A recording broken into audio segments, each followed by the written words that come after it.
Students, आज हम लोग का जो नेक्स्ट लेक्चर शुरू होगा, जो हम लोग वेक्टर पढ़ रहे थे लास्ट कंटिन्यूएशन लेक्चर में, हमने एडिशन ऑफ वेक्टर देखा था। आज हम लोग नेक्स्ट टॉपिक देखेंगे जिसका नाम है subtraction of vector two vector. Subtraction of two vector actually उतना इंपॉर्टेंट, अगर आपको कंसेप्ट वाइज देखा जाए तो ये कंसेप्ट में बहुत ही आसान होता है। लेकिन पहले हम लोग क्या करते हैं, छोटा सा शॉर्ट क्विक रिकैप कर लेते हैं। हमने क्या पढ़ा था? हमने ये पढ़ा था पहले, अगर आपको याद होगा, अगर ये वेक्टर ए होता था, ठीक है, अगर यहां से हमने कोई वेक्टर बी रखा तो हमने बताया था इसको हम लोग टेल बोलते हैं, ये हेड होता है, ये हेड होता है। फाइनल जो फर्स्ट वेक्टर ऑफ टेल, जो पहले वेक्टर के टेल से सेकेंड वेक्टर के हेड को मिलाने वाली लाइन क्या बोलते हैं हम लोग? रिजल्टेंट बोलते हैं। क्या बोलते हैं हम लोग? रिजल्टेंट बोलते हैं। तो हमने इसको देखा था, resultant vector is equal to vector A plus vector B. ये हमारा बेसिक एजम्पशन जो फर्स्ट लेक्चर से चला था। अब आई थी बात मैग्नीट्यूड की। What is about resultants? Addition of vector में हमने बहुत सारा टर्म देखा था, that is called addition of vector. अगर एडिशन ऑफ वेक्टर की बात करें तो हमने दो तीन तरीके से पढ़ा था। मैं थोड़ा थोड़ा क्विक रिवीजन करके देखेंगे। ये तो वेक्टर फॉर्म था, बट कभी कभी मान लो अगर ये वेक्टर है और ये वेक्टर बी है, हमने दो मेथड से रिजल्टेंट लिखना बताया था कि दो वेक्टर के टेल को ज्वाइंट करते हैं। सबको पता होगा जो smallest angle anti clockwise measure होता है, उस पर्टिकुलर वेक्टर को क्या बोलते हैं हम लोग? रिजल्टेंट वेक्टर बोलते हैं। अब मान लो इस वेक्टर को हमने क्या किया था, पैरेलली शिफ्ट कर दिया था, जो कि हमारा क्या वेक्टर भी था। फिर इस टेल से इस हेड को ज्वाइंट किया, दैट इज रिजल्टेंट वेक्टर। अब अपने को पता नहीं था क्या होगा, तो मान लिया होता इसको एक अल्फा एंगल। ये सब डिस्क्राइब्ड है, आप सिर्फ देखेंगे क्या क्या किया था। हमने इस वेक्टर को एक्सटेंड कर दिया, यहां से एक परपेंडिकुलर यहां पे ड्रॉ कर दिया था। अब क्या करते हैं, मान लेते हैं ये पॉइंट पी होगा, ये पॉइंट क्यू होगा, ये पॉइंट आर होगा, ये एस होगा, ठीक है। अब हमने थोड़ा सा, अगर ये थीटा होगा तो ये भी थीटा होगा, ठीक है। अगर ये थीटा होगा तो ये भी क्या होगा, दोनों के पैरेलली शिफ्ट हुए भी थीटा होगा। हमने रेजोल्यूशन पढ़ा था थोड़ा सा ट्रिग्मेट्रिक के टर्म में। अगर लिखना चाहे cos थीटा क्या लिख सकते हैं, cos theta is equal to Q R by vector B के मैग्नीट्यूड को बी ही मान लेते थे, सबको पता है Q R is equal to B cos theta. तो क्या इसका डिस्टेंस आ गया?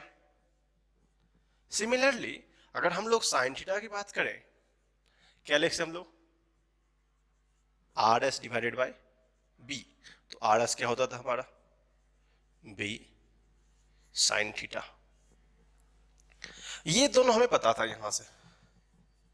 अपने को अगर रिजल्टेंट आर होता तो resultant R is equal to this plus this, तो हमने इसको मान लिया था एक राइट एंगल ट्रायंगल। और पाइथागोरस के एप्लीकेशन से हमने बोला था कि पी एस का जो स्क्वायर होगा वो एक्चुअली पी आर का स्क्वायर प्लस आर एस का स्क्वायर होगा, पता था हमको। हम देखो पी आर का मीनिंग क्या होता है, पी आर को हम लोग क्या लिख सकते हैं, P Q plus Q R का स्क्वायर प्लस आर एस का स्क्वायर। अगर ये वेक्टर ए था तो इसका मैग्नीट्यूड क्या लिया था हमने? A. What is Q R? B cos theta plus B sine theta का स्क्वायर। अगर हम इसको रिजल्टेंट का स्क्वायर ले लें, तो मैं इसको सॉल्व नहीं करूंगा, आपको पहले से पता है। हमने इसको देखा था, क्या होता था? A square plus B square plus two A B cos theta, that is the result. ये हमने वहां भी देखा था, इसको हमने पैरेललोग्राम लॉ से भी देखा था, ट्रायंगल लॉ से भी देखा था। इसमें कुछ नया नहीं था। आप बोलेंगे सर अगर एडिशन इस तरह से वर्क करता है, जो कि इस पे हमने बहुत सारे क्वेश्चन भी करे थे, मैक्सिमा मिनिमा का थोड़ा सा मैं डिस्कस कर देता हूं। अगर आर मैक्सिमम था, R to be R maximum था, तो हमने क्या बोला था? कॉस थीटा भाई साहब मैक्सिमम होना चाहिए। कॉस थीटा क्या होना चाहिए? Maximum. What is the maximum value of cos theta? बताया था 1 होता है। जब cos थीटा का वैल्यू 1 होगा तो रिजल्टेंट कुछ हमको इस तरह आ गया था, सबको पता होगा, a प्लस बी, याद है मॉड का मीनिंग होता है always positive, that is R maximum. Similarly बताया था अगर r equal to r minimum होगा तो भाई cos थीटा भी क्या होना चाहिए, मिनिमम होना चाहिए। मिनिमम इस क्या होगा, cos थीटा माइनस 1। जब इसको सॉल्व किया था ये हमारा सब बताया हुआ आपको mod of a minus B आया था। ये चीज हमने पीछे के लेक्चर में इसको एक्सटेंड किया था, बहुत सारा क्वेश्चन भी किया था। आज हम लोग इसी लेक्चर के कंटेंट को डिस्कस करेंगे, इन प्रॉपर स्पिरिट में करेंगे, ठीक है। तो आप इसको अच्छे से देखे होंगे। हम लोग फिर क्या करते हैं, आज सबट्रैक्शन ऑफ वेक्टर को डिस्क्लोज करते हैं, क्या कि इसको अच्छे से डील कर सके, ठीक है। एक क्लास थोड़ा फैन से लाइन रुक गया। अब देखो, अगर सबट्रैक्शन ऑफ वेक्टर की बात हो, एक्चुअली ये सबट्रैक्शन एडिशन नहीं होता है, बोलोगे सर इसका दूसरा नाम बोल सकते हैं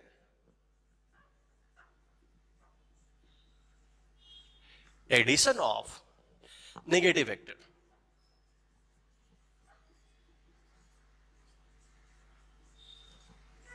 बोलेगा कैसे, देखो अगर मान लो, मैं डायग्राम से पहले बताता हूं आपको, हमने क्या किया था, अगर ये हमारा वेक्टर ए था, वेक्टर ए था और ये वेक्टर बी था, हमको बोला था कि भाई रिजल्टेंट बताओ, तो रिजल्टेंट का मीनिंग था कि सबसे पहले तो वेक्टर का head to head tail to tail को सेपरेट करना पड़ेगा।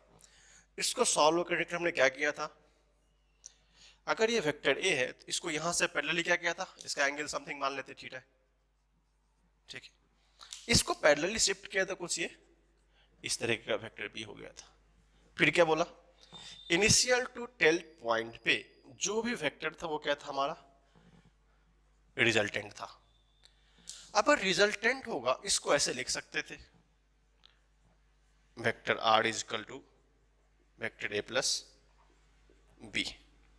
लेकिन अगर हमको इसका क्या करना होगा, सबट्रैक्शन लिखना होगा। हमने बताया था नेगेटिव वेक्टर का मीनिंग, आप अगर टाइप्स ऑफ वेक्टर देखे होंगे तो मान लो हमने क्या बोला कि वेक्टर ए है, ठीक है, तो नेगेटिव वेक्टर का मीनिंग होता है कि एग्जैक्टली मैग्नीट्यूड सेम हो और डायरेक्शन रिवर्स हो, तो ये क्या होगा, इसका एक नेगेटिव वेक्टर होगा। क्यों, क्योंकि पहले का डायरेक्शन अगर इधर था तो दूसरा डायरेक्शन किधर है, इधर है। तो नेगेटिव वेक्टर का मीनिंग होता है, तो नेगेटिव वेक्टर होता है मैग्नीट्यूड तो सेम हो, मैग्नीट्यूड सेम होगा बट डायरेक्शन अपोजिट होगा। अगर डायरेक्शन अपोजिट करने की बात हो, इसका मतलब थीटा इक्वल टू पाई और 180 डिग्री। अगर हम लोग दो नेगेटिव वेक्टर को ऐड कर दें, ठीक है, तो ऐसे लिख सकते हैं। आपको थोड़ा सा ब्रीफ आइडिया मिल गया कि नेगेटिव वेक्टर होता क्या है। अगर वेक्टर ये ए है, इसको मान लो vector B equal to minus of vector A, इसका मतलब vector B is the negative vector of A. इसको लिख लेंगे पॉइंट पे जब भी कंफ्यूजन हो, ठीक। अब देखो, हमने बोला कि इसको हम लोग सब्ट्रैक्शन ऑफ टू वेक्टर तो बोल सकते हैं, बट उसको अल्टरनेटिवली क्या बोलते हैं, एडिशन ऑफ टू वेक्टर। अब इसको कैसे लिखेंगे, देखो अब हम क्या करते हैं, ये तो हमको पता है, चलो जब पता है तो उसको एडिशन में कैसे ट्रांसफर करते हैं उसकी कहानी देखेंगे।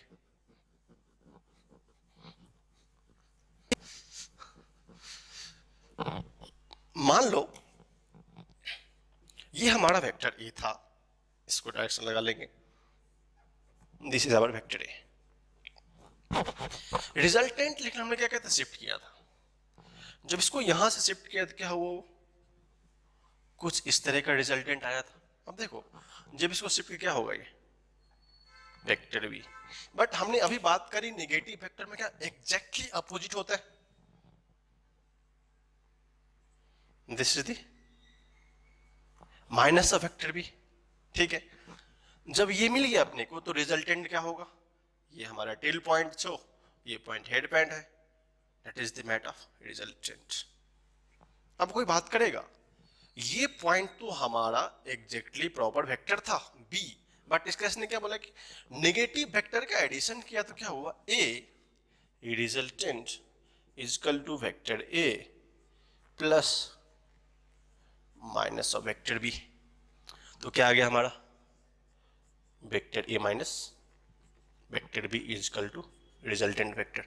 क्या इस टर्म को अपने को लग रहा है ना सर ये सब्ट्रैक्शन तो वेक्टर है, बट क्या इस वेक्टर को वेक्टर ए माइनस और माइनस वेक्टर भी लिख सकते हैं, क्योंकि हमने क्या किया एग्जैक्टली उसका नेगेटिव वेक्टर लिखा, ए इक्वल टू माइनस बी आ गया। हमको डायरेक्शन वाइज पता चला कि ठीक है अगर ये पहले ऐसे होता था तो कुछ रिजल्टेंट ऐसा होता था, ठीक है। जब इसका नेगेटिव वेक्टर हो गया तो रिजल्टेंट किधर हुआ, down to earth, this is the resultant. तो वो कैसे लिखेंगे, vector A plus of minus vector B that is vector A minus B. ये हमारा स्टैंडर्ड फॉर्म्स होता है सब्ट्रैक्शन ऑफ वेक्टर का। अब इस सब्ट्रैक्शन ऑफ वेक्टर का अगर हम लोग मानना चाहें, अगर पता है आपको, देखो ये एंगल इसका थीटा था, अच्छे से देखेंगे, अगर ये एंगल थीटा था तो ये भी एंगल थीटा होगा, इनिशियली मान लेते हैं, जो कि रिजल्टेंट नहीं था कोई वेक्टर था, ठीक है ना। पहले ये वेक्टर था तो एंगल कितना था, थीटा था, ठीक है। अब क्या पूछा है, दो एंगल का vector, angle between the vector कितना होना चाहिए, अगर ये थीटा होगा ये भी थीटा होना चाहिए, ठीक है। अब देखो जब ये भी थीटा होगा तो हमको एंगल बिटवीन वेक्टर पूछा है, तो इसको क्या करेंगे, पैरेलली शिफ्ट करेंगे। जब ये यहां आएगा, मैं इसको थोड़ा सा डायग्राम में बताता हूं आपको, अच्छे से देखेंगे आप, ठीक है। अगर ये वेक्टर ए था, हमने इसको उधर को शिफ्ट किया, तो मान लेते हैं कि ये वेक्टर बी है, बी का नेगेटिव ये होगा शिफ्ट करने से पहले, this is B this is minus B. अगर ये एंगल थीटा है, ये एंगल क्या है, थीटा है, तो क्या पता है वो कंप्लीट कितना होता है 180, तो रिमेनिंग कितना होगा 180 थीटा होगा। तो हमारा एक नया एंगल आ जाएगा फाई। फाई क्या होगा, angle between the negative vector. अब देखो ये तो हमको पता ही है, बट हमको उतना तो लेना देना रिजल्टेंट से। तो रिजल्टेंट हमने क्या पढ़ा था, आपको याद होगा, रिजल्टेंट का स्क्वायर इक्वल टू क्या था, अगर इसका एम्पलीट्यूड ए मान ले उसका बी मान ले, A square B square plus 2ab cos क्या था, एंगल बिटवीन द वेक्टर। अब पहले तो थीटा कितना हो गया फाई, तो हो गया हमारा A square plus B square plus 2ab cos 180 minus theta. आप सबको पता है cos pi minus theta minus cos theta, तो यहां से रिजल्ट आ गया A square plus B square minus 2ab cos theta.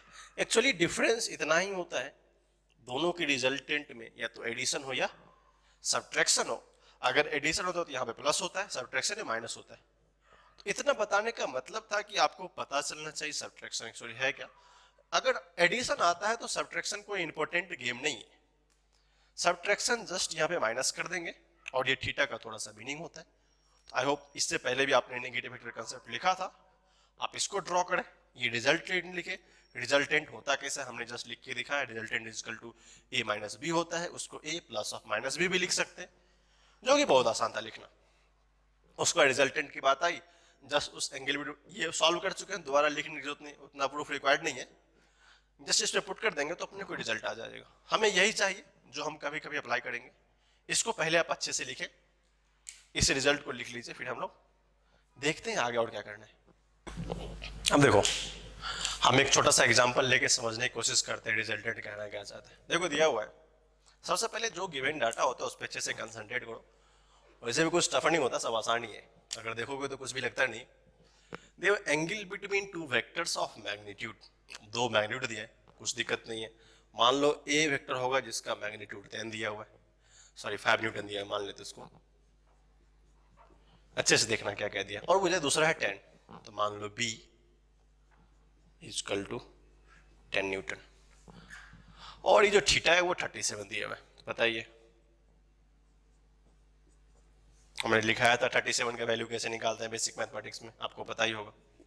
अब क्वेश्चन दिया है कि a माइनस बी का मॉड ए माइनस बी का मॉड अगर अगली बार कभी दिखे तो समझ लेना क्या पूछा है, पता है?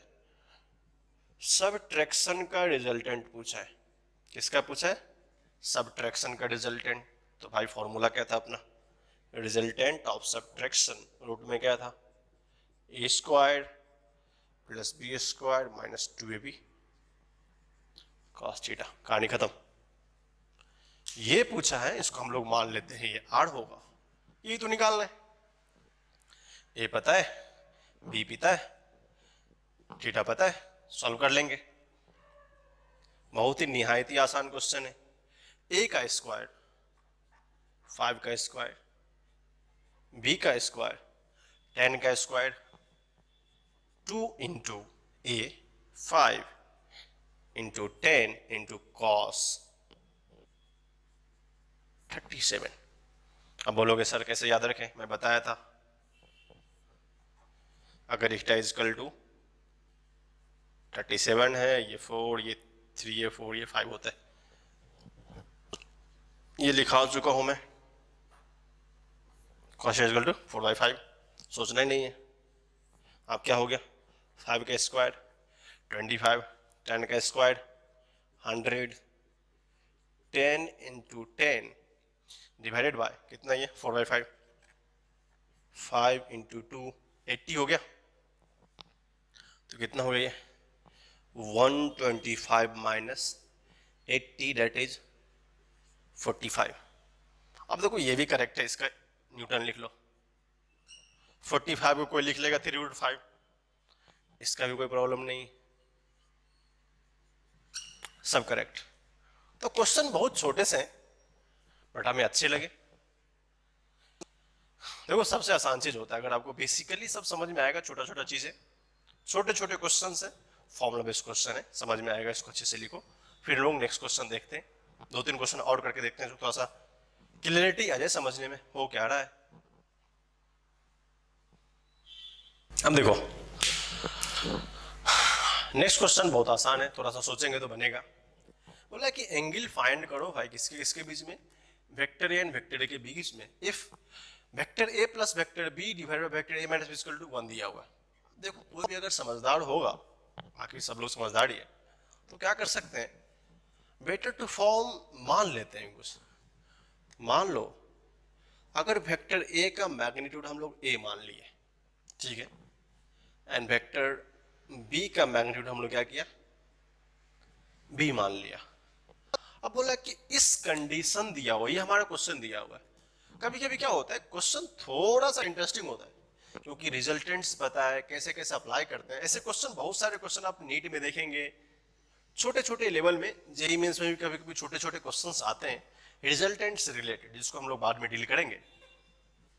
अब क्या दिया हुआ है, अगर हमें कोई प्रॉब्लम नहीं हो तो लिख सकते हैं vector A plus vector B divided by is equal to 1। ठीक है, अब क्या करते हैं? क्रॉस मल्टीप्लीकेशन कर देते हैं। तो बेसिक रूल्स ये कहता है कि vector A plus vector B is equal to vector A minus vector B. अगर आप दोनों को, इस दोनों रिजल्ट देखने के बाद एक कहानी तो याद आ गई। क्या? ये उस वेक्टर का रिजल्ट है जहां पे क्या हो रहा है, एक्चुअली एडिशन हो रहा है, और ये उस वेक्टर का रिजल्ट है जहां क्या हो रहा है, सबट्रैक्शन हो रहा है। अब देखो दोनों होशियार है, तो क्या बताया था? दोनों का रिजल्टेंट लिखते हैं। कैसे लिखें? ये का दो root under A square plus B square plus 2ab cos theta is equal to, इसमें क्या सिखाया था? अभी तो बताया था, A square plus B square minus 2ab cos theta. को मिलेगा सर? इधर का रूट कैंसिल कर दो, बट हम लोग थोड़ा सा होशियार है, लिख लेते हैं square both side. S Q का मतलब क्या होता है? Square both side. अगर दोनों साइड स्क्वायर करेंगे, ये मैथमेटिक्स का लीगल रूल है, बाकी काट के हटा सकते हैं बट रूल फॉलो करते हैं। तो क्या बचेगा अपने पास? A square plus B square plus 2ab cos theta is equal to A square plus B square minus 2b cos theta. देखो इस बी ने इस बी को मारा, इस ए ने इसे को मारा, बाकी बच के ये बेचारा, बच के क्या हो गया 2ab cos थीटा, वो भी आ जाएगा 2ab cos theta is equal to 0। तो कितना हो गया 4ab cos theta is equal to 0। अब देखो 4ab तो कुछ वैल्यू है, वो तो 0 होगा नहीं, इसको उधर भेज दो, वो भी गया, तो क्या होगा cos theta is equal to 0। अब पता है थीटा का किस वैल्यू के लिए 0 होता है cos, सबको पता है 90 के लिए। इसको थोड़ा सा एडवांस में लिख लो, cos inverse 0 is equal to 90 degree. इसको हम लोग π/2 भी लिख सकते हैं। तो हमसे पूछेगा भाई एंगल कितना है, तो एंगल कितना होगा हमारा 90 डिग्री। और ये क्वेश्चंस पहले नीट में एक बार आ चुका है, बहुत पहले की बात है, तो आपको डरना नहीं है कि क्वेश्चन कैसे होते हैं, छोटे से क्वेश्चन है। ये हमने प्रोसेस बताया, हम लोग बहुत सारे क्वेश्चन को इन कंटिन्यूएशन सीट और डीपीपी सॉल्व करते चलेंगे क्वेश्चन पैरेलली। बहुत सारे क्वेश्चन करेंगे तो हमें आइडिया मिल जाएगा कि क्वेश्चन हो कैसे रहा। ठीक है, इसको अच्छे से लिखिए। फिर हम लोग कुछ प्रॉपर्टीज देखते हैं, किस किस प्रॉपर्टीज पे ये वैलिड होता है, किस पे नहीं होता है। देखिए कुछ प्रॉपर्टीज है, बाकी कुछ इंपॉर्टेंट तो नहीं है उतना, फिर भी देखो not follow the commutative law, ये हम पहले बता चुके हैं। अगर ये कम्यूटेटिव लॉ फॉलो नहीं करता, vector a minus B not equal to vector b minus A, जो कि एडिशन में फॉलो करता था बट सब्ट्रैक्शन में फॉलो नहीं करता, तो कभी भी इस तरह कंडीशन है तो आप समझेंगे वो रॉन्ग स्टेटमेंट है, ऐसा कुछ नहीं होता है। Not follow the associative law, ये भी फॉलो नहीं करता। a minus B bracket minus C not equal to a minus B minus C, ये भी नहीं हो सकता, ये भी फॉलो नहीं करता, तो कभी भी सब्ट्रैक्शन में ऐसा कुछ करने की कोशिश नहीं करेंगे। नेक्स्ट है a equal to b equal to a, कोई मैग्नीट्यूड a दिया है, अगर थीटा एंगल हो तो इसका रिजल्टेंट क्या होता है 2a sin थीटा बाई 2। बहुत समय पे ये क्वेश्चंस, ये रिजल्ट इसका सबसे इंपॉर्टेंट है, क्योंकि कभी कभी हम लोग क्या करते हैं उतना रिजल्टेंट टाइम पास करने नहीं कि a स्क्वायर b स्क्वायर लिखो, रिजल्ट लिख लेते हैं। अब बोलोगे सर ये काय को आ गया, तो हम लोग प्रूफ करके देख लें, हाँ सर ये आता है कि नहीं, चलो देख लेते हैं। हमने क्या देखा था, रिजल्टेंट होता था a square plus B square minus 2ab cos theta, याद है। a का वैल्यू a, b का वैल्यू a, लिखते हैं a square plus a square plus 2a into a 2a square cos theta, तो लिख सकते हैं इसको, ये भी क्या हो गया 2a square minus 2a square cos theta. अब देखो इसमें से क्या निकाल सकते हैं हम लोग, 2a स्क्वायर कॉमन ले लो रूट के अंदर ही, अगर हम लोग 2a को मतलब 1 माइनस cos थीटा। बहुत सारे लोग को यहाँ पे कंफ्यूजन होगा, उनका कंफ्यूजन हम थोड़ा सा दूर करते हैं। इधर देखते हैं, इधर क्या है, रिजल्टेंट आ गया अपना r is equal to 2a 1 minus cos theta. अगर आपको याद होगा तो हमने बताया था फॉर्मूला इन ट्रिग्नोमेट्री, याद होगा cos 2 थीटा जो होता है cos 2 थीटा, वो क्या होता है 1 माइनस साइन स्क्वायर थीटा या 1 प्लस cos स्क्वायर थीटा। जब ये एंगल थीटा है तो क्या हो जाएगा, इसके फॉर्म को रिड्यूस करते हैं, cos theta is equal to 1 minus sine square theta by 2 is equal to 1 plus वो स्क्वायर है थीटा बाई 2। अपने से क्या पूछा है 1 माइनस cos थीटा, तो क्या इस फॉर्मूला को अप्लाई करते हैं 1 माइनस cos थीटा, यहां पर 2 होगा तो is all 2 1 minus cos theta is equal to 2 sine square theta by 2। क्या हो गया है 1 minus cos theta is equal to 2 sine square theta by 2।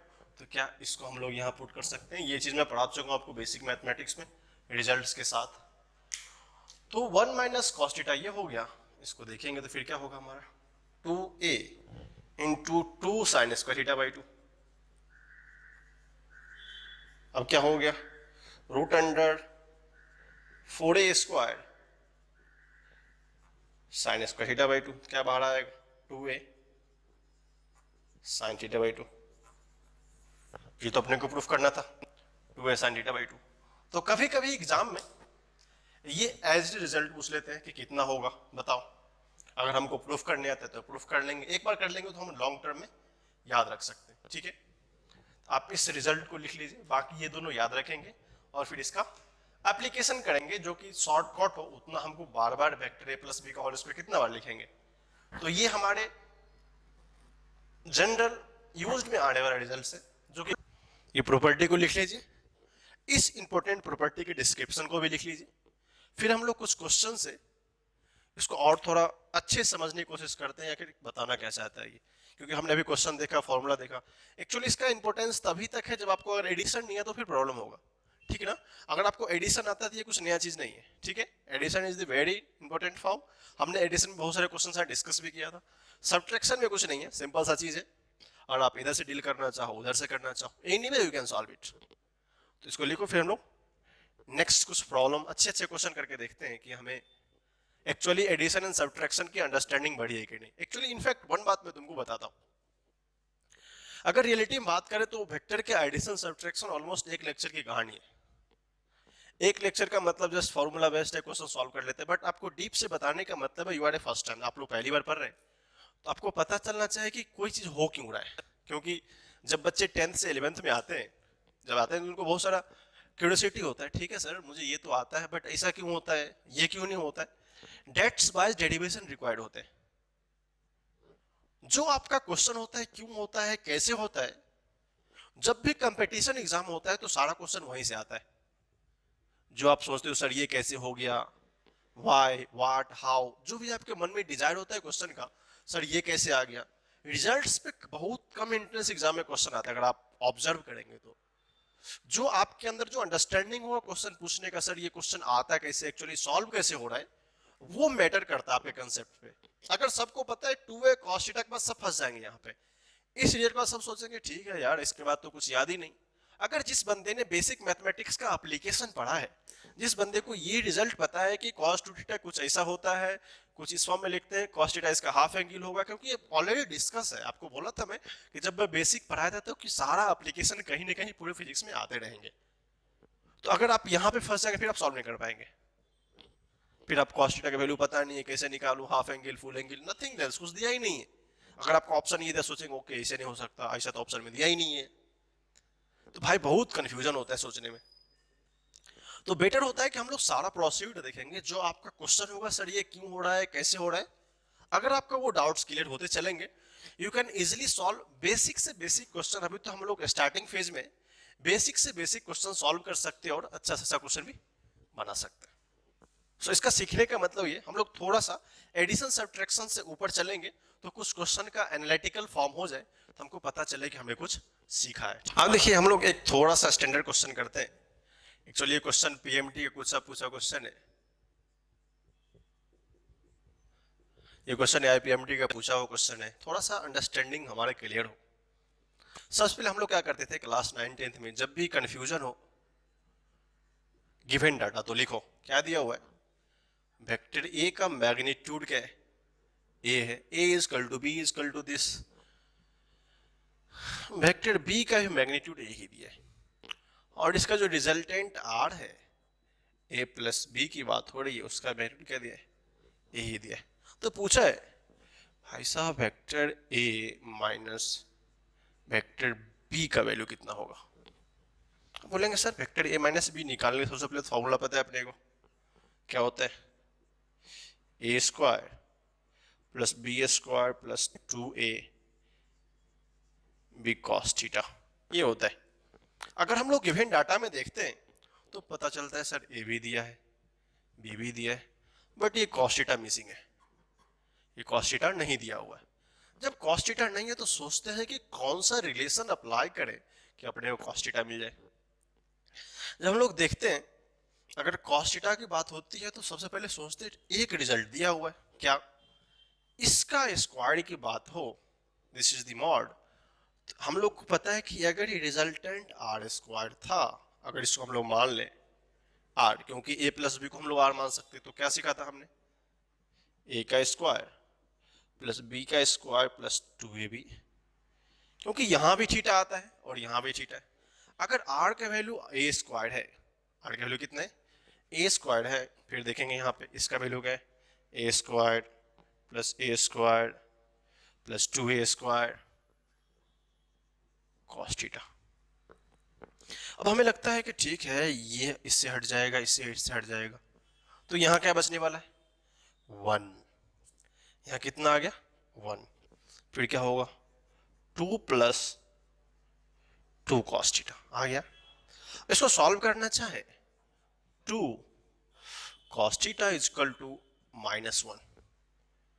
2 cos theta is equal to -1, इसका मतलब है कि हमको cos theta is equal to -1/2 आ गया।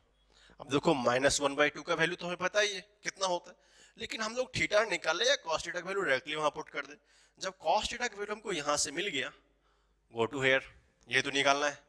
दिस इज R1 मान लेते हैं क्योंकि नया वेक्टर होगा, that is R1 is equal to, इसका वैल्यू कितना है? ए square plus A square minus 2a square into cos theta कितना है? -1/2। इस 2 से 2 को जाना होगा, ये माइनस को माइनस से मल्टीप्लाई करेंगे तो कितना होगा? प्लस हो जाएगा, ए square plus A square plus A square, तो क्या आ रहा है?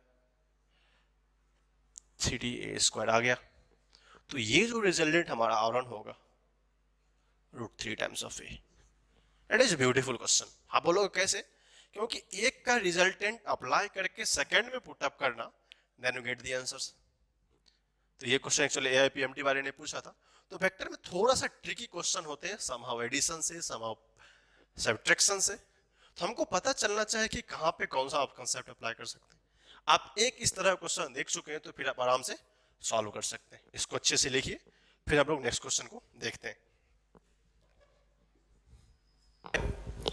कभी कभी इस तरह क्वेश्चन भी आ जाते हैं। दिया क्या है? ये कैप है, इसका मतलब होता है यूनिट वेक्टर। आपको याद होगा हमने बताया था, इसको हम लोग क्या रीड करते हैं? Unit vector A. ये बता चुका हूं, करेक्ट है। अब देखो यूनिट वेक्टर का मीनिंग हमने क्या बताया? इसका मैग्नीट्यूड तो ऑलवेज 1 होगा। अगर जो भी वेक्टर हो उसका मैग्नीट्यूड क्या होता है? ऑलवेज 1। दिया हुआ है कि sum of A plus B unit vector is equal to √3। तो बोला है कि निकालो difference of vector A minus 4 of B. तो सबसे पहले अगर हम लोग सॉल्व करें इसकी बात, तो मान लेते हैं ए ये है, बी ये है, क्योंकि हम लोग 4 के साइज को कंसीडर कर लेते हैं। तो हमने रिजल्टेंट में क्या पढ़ा था? आपको याद होगा, वेक्टर ए माइनस वेक्टर बी क्या होता था? A square plus B square minus 2ab cos theta.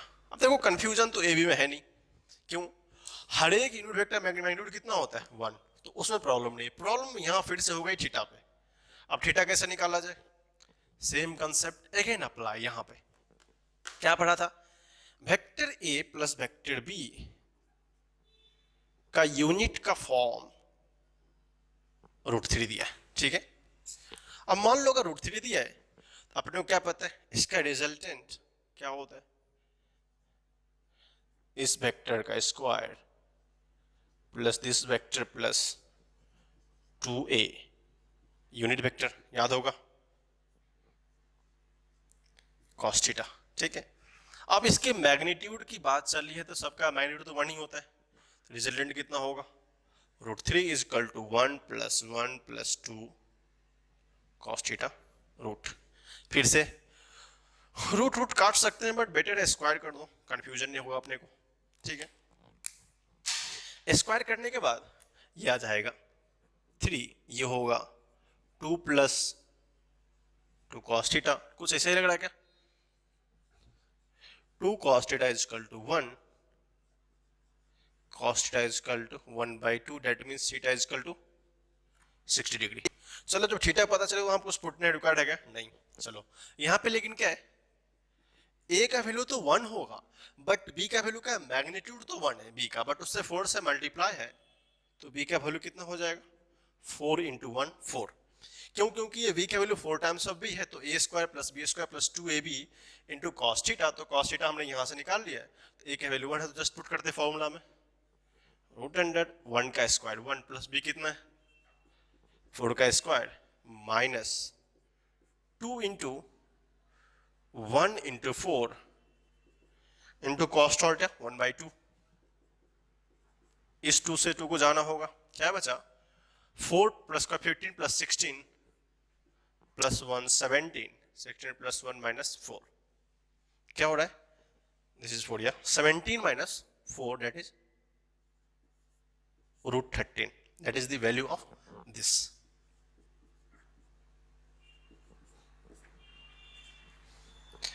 I hope आपको समझ में आया होगा कि हम लोग क्वेश्चन को कैसे कैसे डील करते हैं, एडिशन वेक्टर, सम में करते हैं, सेम को सेम पॉइंट में करते हैं, उसको भी लॉजिकली देखेंगे, बट उतना इंपॉर्टेंट था। ठीक है, आप इसको लिखिए अच्छे से, फिर हम लोग देखते हैं आगे।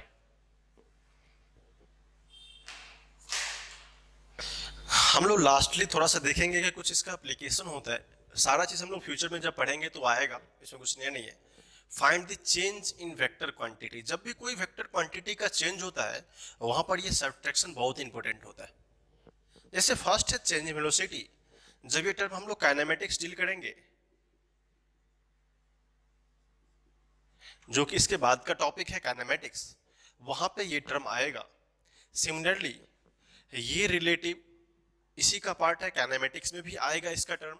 तो हमको पता होना चाहिए जब भी वेक्टर का चेंज होता है इसको होते हैं change in velocity, delta v vector is equal to v final minus v initial. वैसे change in position vector delta r is equal to r final minus r initial, ये भी काइनेमेटिक्स में डील करेंगे। और होता है change in momentum, delta p is equal to p final, हम लोग मोमेंटम को p से रिप्रेजेंट करते हैं, आप क्लास 10th में पढ़े होंगे, p is equal to mv होता है, इसमें कोई प्रॉब्लम तो है नहीं। मास इनटू वेलोसिटी होता है। अब बोलोगे सर वेक्टर क्वांटिटी कैसे है, मास एक स्केलर क्वांटिटी है, डिपेंड तो करता नहीं, वेलोसिटी क्या है, वेक्टर क्वांटिटी है, तो इसलिए उस पर्टिकुलर वेक्टर का क्या होगा, ये वेक्टर तो भी वेक्टर होना पड़ेगा, दैट्स वाइज। और इसको हम लोग डील करेंगे, एक नया टॉपिक होता है न्यूटन लॉ ऑफ मोशन, ये भी मैकेनिक्स का पार्ट है। तो हम लोग in future of this sense, अब सब्ट्रैक्शन का एप्लीकेशन होगा, वहां पे हम लोग अच्छे से इसको कंसंट्रेट करेंगे। तो हमने आज यहां तक में एडिशन एंड सब्ट्रैक्शन पढ़ा, अच्छे से देखने के बाद डिफरेंट एप्लीकेशन का हम लोग थोड़ा सा ओवरव्यू क्विक समरी कर लेते हैं कि टिल हमने जो पढ़ा उसका थोड़ा सा शॉर्ट टर्म, मतलब उसको रिव्यू तो नहीं बोल सकते, बट कुछ क्वेश्चंस के फॉर्म में हम लोग देखेंगे कैसे कैसे लिख सकते हैं, कैसे एडिशन होता है, कैसे सब्ट्रैक्शन होता है। 2-3 क्वेश्चन से इस दोनों एडिशन सब्ट्रैक्शन में थोड़ा सा अपना फ्री हैंड कर लेते हैं कि कभी एडिशन सब्ट्रैक्शन में प्रॉब्लम नहीं हो। फॉर्मूला रिलेटेड फॉर्म बहुत आसान होते हैं, बट जो एप्लीकेशन का पार्ट होता है, जो सब्ट्रैक्शन एंड एडिशन को फॉलो अप करके आना चाहिए, उसमें हम लोग कुछ क्या करेंगे, इंपॉर्टेंट पॉइंट्स के फॉर्म में लिख लेंगे। उसको हम लोग क्या करेंगे, कुछ क्वेश्चन से समझने की कोशिश करेंगे, आपको पता ही होगा। अब क्या करते हैं, इसको हम लोग शॉर्ट टाइप से पढ़ते हैं, प्रॉब्लम्स ऑन वेक्टर्स। अब देखो हमने बताया था कि इन जनरली कुछ प्रॉब्लम्स होते हैं, जैसे टाइप 1। टाइप 1 में किस तरह क्वेश्चन डील करेंगे हम लोग पहले देख लेते हैं। ये सब हमारा पढ़ा हुआ है, जस्ट उसको एनालाइज करना है। टाइप 1 में कुछ इस तरह क्वेश्चन होंगे, जैसे मान लो एक क्वेश्चन दिया रहेगा, कोई vector a is equal to x i cap y j cap plus z k cap. पूछेगा कि इस केस में रिजल्टेंट कितना होगा, रिजल्टेंट मतलब मैग्नीट्यूड। तो मैग्नीट्यूड में कुछ नहीं करना है, डिस्टेंस फॉर्म में बता चुका हूं आपको, x2 माइनस x1 के फॉर्म में। तो इस तरह का जब भी दिखे तो root under x square plus y square plus z square होता है। This is the first type में आपको सिंपल कोई वेक्टर इसके फॉर्म में दे देंगे, x i cap y j cap z k cap. आपको रिमेंबर होगा हमने बताया था, this is x axis, this is y axis, और ये क्या हमारा जेड एक्सिस। एक्स एक्सिस क्या करता है, आई पार्ट को कंटिन्यू करता है, वाई एक्सिस क्या करता है, हमने ये आपको बता चुका हूं पहले भी, ये क्या होता है, के कैप होता है। तो जब भी वेक्टर इसके फॉर्म में होगा x i cap y j cap, ये डिस्टेंस फॉर्मूला मैं पहले बता चुका, वो कंफ्यूजन है वो यहाँ पे। तो इस तरह का रिजल्टेंट्स आते हैं x i cap y j cap, तो डायरेक्टली क्या लिखेंगे, रिजल्टेंट्स होगा तो इसका कोफिशिएंट एक्स हो तो एक्स स्क्वायर, वाई हो तो वाई स्क्वायर, जेड हो तो जेड स्क्वायर। ठीक है, ये हमारा आई कैप, ये जे कैप, ये के कैप। आई कैप क्या कर रहा है, एक्स एक्सिस को रिप्रेजेंट कर रहा है, वाई कैप क्या रिप्रेजेंट कर रहा है, वाई एक्सिस को कर रहा है, सॉरी जे कैप, एंड के कैप जेड एक्सिस कर रहा है। अब कभी कभी क्या होगा, मान लो जेड नहीं दिया हुआ है, क्या दिया हुआ है, vector a is equal to x i cap plus y j cap. तो हमको क्या बोला है, मैग्नीट्यूड ए निकालो, कुछ नहीं करना है, x square plus y square, पता चला। अब देखो एक छोटा सा एग्जांपल ले लेते हैं। फर्स्ट एग्जांपल है vector a is equal to 4i cap plus 3j cap. अब बोलोगे मैग्नीट्यूड कितना होगा, चलो देख लेते हैं। Root under 4a square plus 3a square, 16 plus 9 25 is equal to 5, खत्म। इतना ही सोचना है। एक छोटा सा एग्जांपल थर्ड पे ले लेते हैं। Second example, vector is equal to 2i cap plus 4j cap plus 6k cap. आप क्या बोला, मैग्नीट्यूड निकालो, कोई प्रॉब्लम नहीं है। रूट अंडर 2 का स्क्वायर 4 का स्क्वायर 6 का स्क्वायर, 2 का स्क्वायर 4, 4 का 16, सॉल्व कर लो इसको। 4 प्लस 16 प्लस 36 कितना हो गया, 56 हो गया। तो इस तरह क्वेश्चन टाइप फर्स्ट में आते हैं कि कोई वेक्टर दिया हुआ है एडिशन के फॉर्म में, सब्ट्रैक्शन फॉर्म में, अगर ये पता है तो रिजल्टेंट ऐसे लिखेंगे, दो वेक्टर तो ऐसे लिखेंगे, और x का मीनिंग क्या होता है, y का मीनिंग क्या होता है, z का मीनिंग क्या होता है, हमने देखा। तो कभी कभी बहुत छोटे छोटे क्वेश्चंस आते हैं एज इसी के फॉर्म में, जो कि हमको पता चले। तो आप इसको लिखिए, फिर हम लोग टाइप 2 पे डिस्कस करेंगे। ऐसा बहुत सारे क्वेश्चन आपको सीटें मिलेंगे बनाने को, जिसको आप लोग जम के बनाएंगे। मैं तो जस्ट आपको एग्जांपल दिला रहा हूँ, ऐसा फॉर्म होगा तो कैसे अप्लाई करेंगे, ये फॉर्म होगा तो कैसे अप्लाई करेंगे। 1 2 3 एक्सिस मैक्सिमम होता है, एक्स वाई जेड या 1 2, ये जनरली हमें आना चाहिए। जब भी कोई वेक्टर दिया हो उसका मैग्नीट्यूड निकालना, जस्ट सिंपल डिस्टेंस फॉर्मूला, ये मैं डिस्कस कर चुका हूँ पहले, बट अभी हम लोग टाइप में डिस्कस करने थे और हमने बता दिया। इसको अच्छे से लिख लीजिए, फिर हम लोग टाइप 2 को डिस्कस करते हैं। थोड़ा सा देख ले टाइप 2 क्या होता है। जब हमने एडिशन पढ़ा था, एडिशन क्या पढ़ा था, रिजल्टेंट वेक्टर जो होता है वो वेक्टर ए प्लस बी होता है। कभी देखा नहीं कैसा होगा। तो मान लेते हैं हम vector a is equal to x1 i cap y1 j cap plus z1 k cap है, दिया हुआ, ठीक है। और vector b is equal to x2 i cap y2 j cap and z2 k cap. अब लोग सर अगर vector resultant लिखना हो, vector r is equal to a plus b लिखना हो, तो कैसे लिखेंगे। कभी कभी कंफ्यूजन होता है कैसे लिखेंगे। तो देखो, जब वेक्टर a प्लस बी है तो लिख लो x i cap y1 j cap plus z1 k cap, plus vector क्या है x2 i cap y2 j cap plus z2 k cap. अब यहां से एक रूल है, अगर सिंपल मैथमेटिक्स देखो तो क्या होता है, अगर हम यहां से आई कैप कॉमन लेते हैं तो क्या लिख सकते हैं हम लोग, x1 प्लस x2। अगर हम यहां से j कैप को कॉमन लेते तो क्या लिख सकते हैं, y1 प्लस y2। अगर हम यहां से k कैप को कॉमन लेते तो क्या लिख सकते हैं, z1 plus z2। This is resultant vector. लेकिन मान लो हमेशा ऐसा रिमेंबर नहीं रहेगा। अब देखो एक बात है कि जो क्वांटिटी का यूनिट जो होगा, अगर हम लोग इसको x माना है और ये y है, अगर x में 2 है, अगर x में फिर से 2 होगा तो क्या करेंगे, x को 2 के साथ ही ऐड करेंगे। क्या करेंगे, सेम साइन वाले को एक साइड ऐड कर देंगे, x1 प्लस x2 का साइन क्या है आई कैप, एक साइड कर दो। y1 प्लस y2 का साइन क्या है, एक साथ एक साइड कर दो। z1 प्लस z2 का साइन क्या है के कैप, एक साइड कर दो। ये वेक्टर का सबसे इंपॉर्टेंट टर्म है कि समेशन एक्चुअली करते कैसे। समेशन करने का मीनिंग होता है कि जो भी वेक्टर सेम साइन का दिख रहा है, आई कैप का आई वाले के साथ, जे जे के साथ, के के साथ, कभी उल्टा पुल्टा नहीं करेंगे कि आई का जे से ऐड कर दिया, जे का के से कर दिया, के का जे से कर दिया। जब भी वेक्टर में ऐड होगा, हमने बताया था डायरेक्शन बहुत इंपॉर्टेंट होता है। अगर मैं पूछूं आपसे, ठीक ना, एक छोटा सा एग्जांपल देता हूं। मान लो यहां एक बॉय, ठीक ना, एक कोई लड़का है, वो इधर ईस्ट की ओर जा रहा है, सबको पता है इधर एक्स ईस्ट होगा। अगर वो 2 मीटर गया था ईस्ट में, फिर रुक गया, फिर क्या हुआ, उसी डायरेक्शन में वो 4 मीटर और चला गया, उसी डायरेक्शन क्या वो 4 मीटर और चला गया, तो हमारा एजम्पशन क्या होता है, वो बंदा इनिशियल स्टेट से 6 मीटर क्या गया, ईस्ट को गया। इसका मतलब हमने क्या ख्याल रखा कि मैग्नीट्यूड अलग अलग था, बशर्ते डायरेक्शन सेम था, तो हमने ईस्ट को ईस्ट में ही रखा। ऐसा नहीं बोल दिया कि वो 2 मीटर 4 मीटर वो वेस्ट में चला गया, बिकॉज ईस्ट रिप्रेजेंट क्या करता है, डायरेक्शन करता है।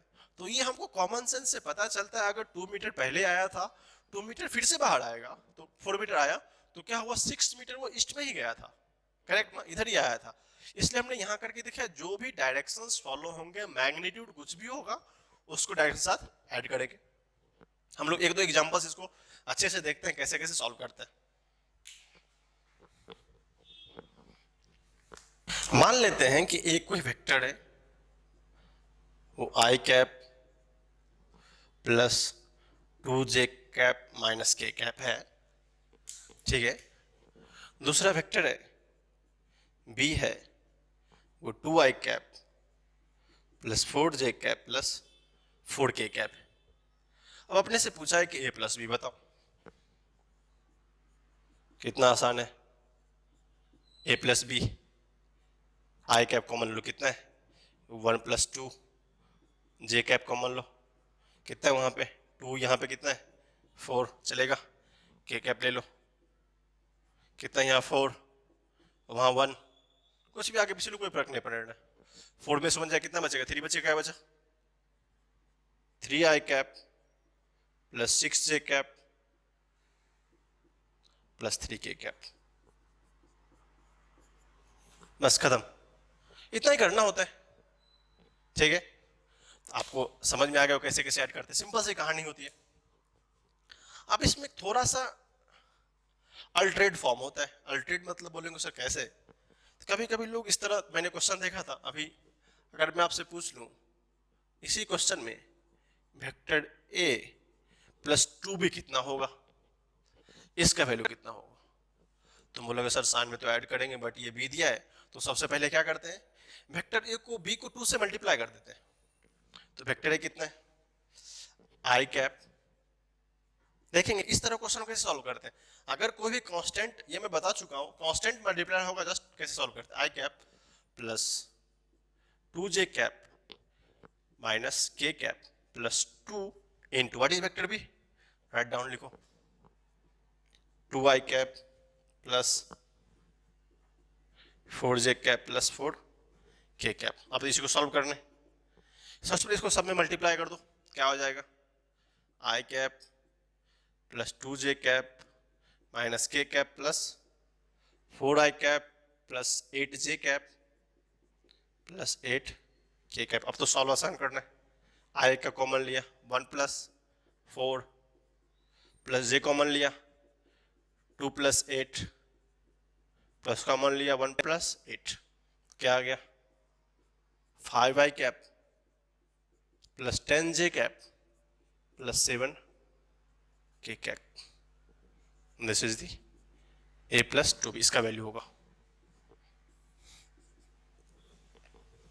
तो ऐसे क्वेश्चन बहुत सारे आएंगे, इंपोर्टेंस होता है कि आपको लिखने कैसे आना है, तो आप बहुत सारे क्वेश्चन आपको मिलेगा इस पे सॉल्व करने के लिए, इसको प्रैक्टिस करेंगे, इसको लिख लेंगे, ठीक है।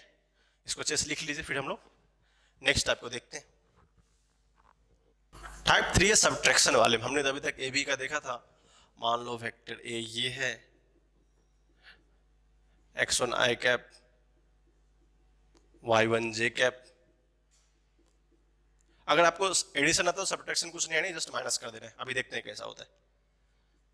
Vector B is equal to x2 i cap y2 j cap plus z2 k cap. अपने को अब क्या बोला है, वेक्टर ए माइनस वेक्टर बी, कुछ नहीं करना है, आई कॉमन लो, what is the a, x1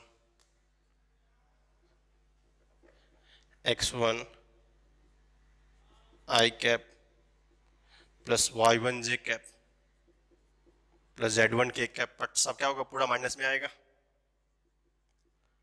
x2 i cap y2 j cap z2 k cap. सारा टर्म माइनस से मल्टीप्लाई हो जाए तो क्या बचेगा, x1 i cap y1 j cap plus z1 k cap minus x2 i cap minus y2 j cap minus z2 k cap. फिर क्या बोला था हमने, साइन वाले को एक साथ ऐड करेंगे, क्या होगा x1 minus x2 y minus y2 का j कैप प्लस, बस इतना ही है, मैं इसको बार बार लिख रहा हूं। आपको जिस तरह हमने एडिशन किया था जस्ट क्या यहाँ पे सबट्रैक्ट कर देना है, ठीक है। एक एग्जांपल से इसको समझते हैं, बाकी अगर आपको बन ही जाएगा पर फिर भी एक एग्जांपल देख लेते हैं हम लोग। एग्जांपल हमने ले लिया 2i cap plus j cap minus k cap, vector b है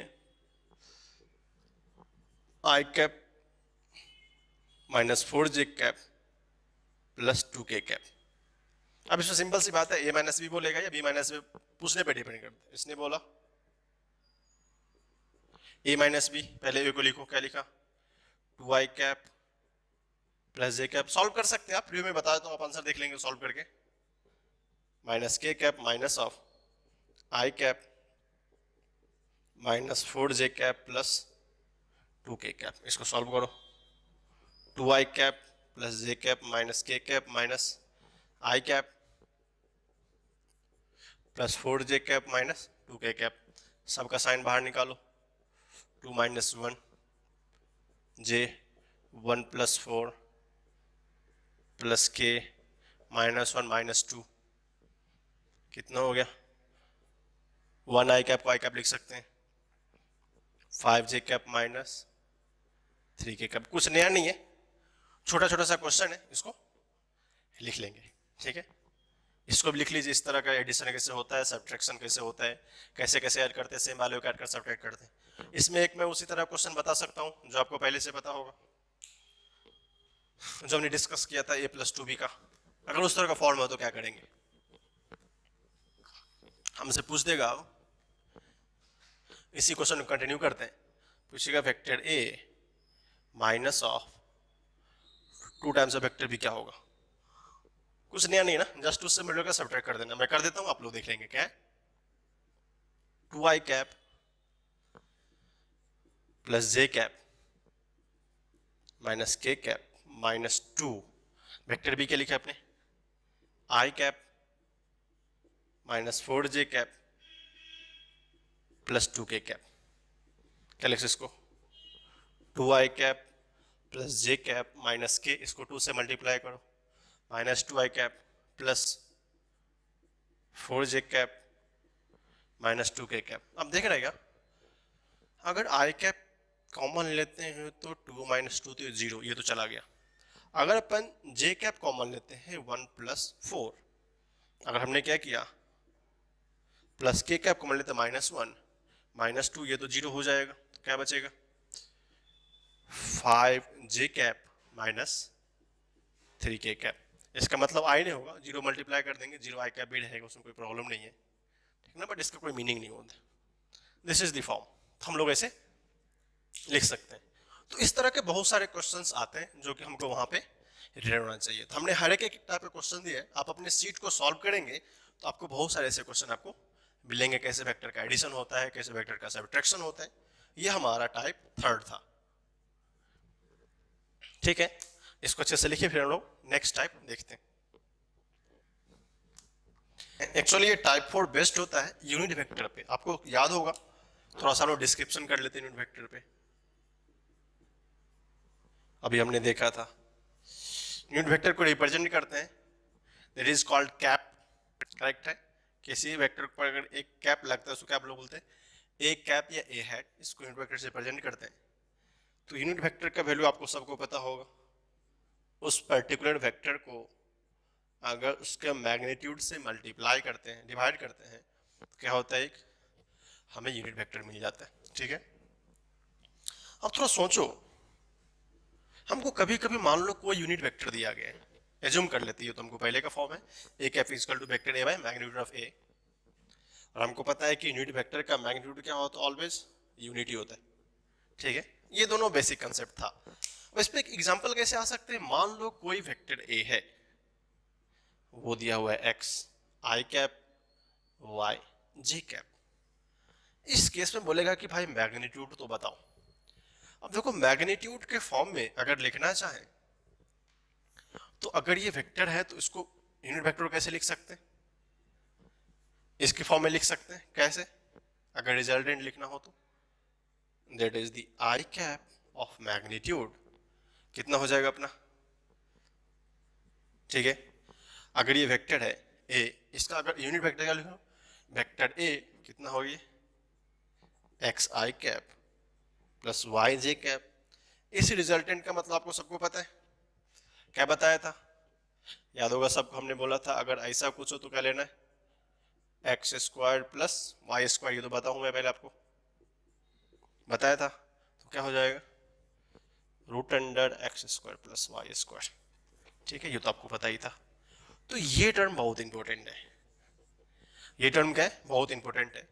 कोई भी वेक्टर दिया हो, हम लोग एग्जांपल से देखेंगे, कोई वेक्टर ए दिया रहेगा, उसका अगर vector x i cap y j cap होगा तो उसका यूनिट वेक्टर पूछेगा तो क्या रखेंगे, सबसे पहले फॉर्म क्या कहता है, उसका वेक्टर लिखो, लिख दिया, उसके बाद उसका मैग्नीट्यूड लिखो। मैग्नीट्यूड कितना है, ए square plus sorry x square plus y square.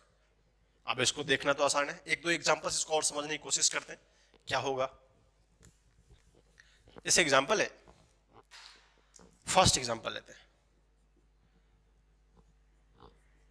Vector a is equal to i cap plus j cap.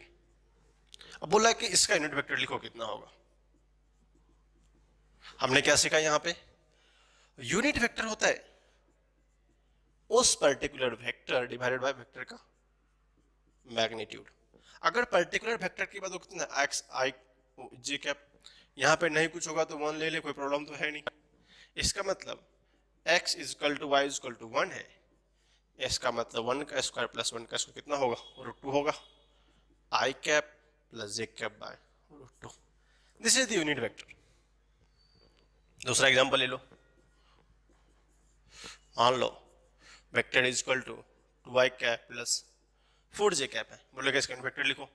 आप तो सीखे गए होंगे क्या लिखना है, unit vector is equal to two i cap plus four j cap लिखने का जो भी रहेगा इसका कॉफिशिएंट उसका स्क्वायर से डिवाइड करना रूट के फॉर्म में, कितना होगा two i cap plus four j cap, four का 16, टू का 4 तो 20 हो जाएगा।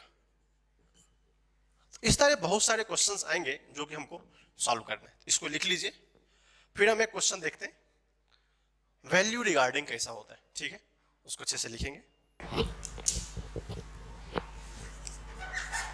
अब एक क्वेश्चन है, हम लोग थोड़ा सा अल्टरनेट कर देखते हैं कैसे और क्वेश्चन हो सकते हैं। एक यूनिट वेक्टर दिया हुआ है a is equal to 0.2 i cap plus b j cap, 0.2 i cap plus b j cap, where vector a is a unit vector. Where क्या है, vector a is a unit vector. अब पता है अगर unit vector का magnitude क्या होगा, one होगा। हमने बताया था जब भी कोई vector x i cap plus y j cap के फॉर्म में होगा उसका मैग्नीट्यूड हमने क्या सिखाया था, पर्टिकुलर वेक्टर का मैग्नीट्यूड क्या होता था, x square plus y square. अब क्या है, अगर ये वेक्टर यूनिट वेक्टर है तो इसका वैल्यू क्या होगा, one, root under what is the value of x 0.2 plus B square. अब इसको सॉल्व नहीं कर सकते क्या, दोनों साइड स्क्वायर कर दो, ये वन हो जाएगा। वन इज इक्वल टू 0.04, क्योंकि लिख सकते हैं प्लस बी स्क्वायर, इसको बाहर करेंगे तो हो जाएगा b square is equal to 1 minus 0.04। अब देखो 1 माइनस 0.04 अगर इसको सब्ट्रैक्ट करना चाहे तो इसको कैसे कर सकते हैं, आपको सॉल्व अच्छे से करना चाहिए।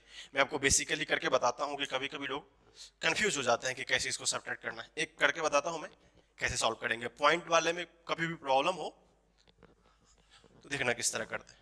अब देखो नहीं पता अपने को, क्या नहीं पता है, 1.00 तो लिख ही सकते हैं, ठीक है। अब क्या है 0.04 है, इसको सब्ट्रैक्ट करना है। अगर नहीं कुछ है तो हमको 10 लेना पड़ेगा कॉमन। अगर इधर से 10 लिया, ये कितना होगा 10/6, 7/4, 6 बचा। ये कितना बचेगा 9 बचेगा, 9 - 0 9। अब क्या 1 चलेगा 0 बचेगा, 0/0 0। तो ये क्या बचा 0.96। B square is equal to 0.96। Subtraction आना चाहिए, आसान है, थोड़ा पॉइंट के बाद देख लेंगे। तो क्या होगा b is equal to √100 0.96, this is the value. तो कभी कभी छोटे एग्जाम में अगर देखेंगे आप, तो बोर्ड लेवल्स एग्जाम में, इवेंचुअल नीट के एग्जाम में छोटे छोटे क्वेश्चन इस तरह भी पूछ सकते हैं हमें। ठीक है, तो हमने एक टाइप का क्वेश्चन, आज हमने 4 टाइप्स को डिस्कस किया। 4 टाइप्स में वेक्टर का एडिशन था, सब्ट्रैक्शन था, उस पर हमने कैसे कैसे क्वेश्चन हो सकते थे उसको डिस्कस किया। यूनिट वेक्टर का भी थोड़ा सा डिस्क्रिमिनेटरी फॉर्म देखा, कैसे यूनिट वेक्टर लिखते हैं, कैसे रिजल्टेंट होता है, एडिशन सब्ट्रैक्शन सब देखा था। जब हम लोग नेक्स्ट लेक्चर में आएंगे तो नेक्स्ट लेक्चर में वेक्टर के एडिशन सब्ट्रैक्शन से ऊपर जाएंगे और आगे के लेक्चर में डिस्कस करेंगे रिजोल्यूशन ऑफ वेक्टर, जो कि ऑलरेडी हमने बेसिक मैथमेटिक्स के ट्रिग्नोमेट्रिक चैप्टर में उसको पढ़ा है, बट उसका वेक्टोरियल फॉर्म हम लोग यहाँ देखेंगे। आप लोग इसको अच्छे से लिख लो, अच्छे से आप इसको समझ जाएंगे। This is the basic mathematics में जो भी पढ़ा था हमने वेक्टर के ए पार्ट से, जितने भी पार्ट्स थे सारा पार्ट्स का एप्लीकेशन इन बाय सेंस थोड़े थोड़े करके आते रहेंगे। ऐसा नहीं होता है कि एक ही बार में पढ़ के निकल जाएंगे फिर खत्म हो जाएगा। तो हमने यहाँ पे 4 टाइप्स ऑफ वेक्टर का डिस्क्रिप्शन किया। आपको बहुत सारे क्वेश्चन इस पैटर्न में मिलेंगे, उतना क्वेश्चन हमारे बस की बात नहीं कि हम लोग डिस्कस करें परपेचुअली इन क्लास। तो बेटर होता है कि हम लोग क्या करेंगे, सीट के साथ सॉल्व करेंगे। तो सीट में आपको इस पे रिलेटेड बहुत सारे क्वेश्चन होते हैं, और बेसिक्स होता है कि फंडामेंटल्स हमें आखिर समझ में आना चाहिए है क्या। तब तक के लिए बहुत बहुत शुक्रिया।